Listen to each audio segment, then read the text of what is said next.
wararka haatan soo gaaray ayaa sheegaya in qarax weyn saaka uu ka dhacay xirada Lamagala ee ku taala degmada Beledweyne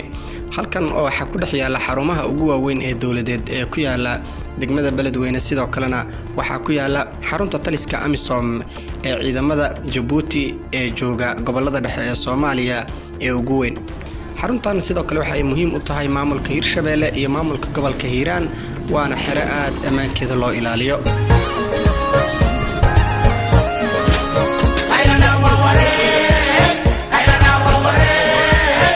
qabriga oo galna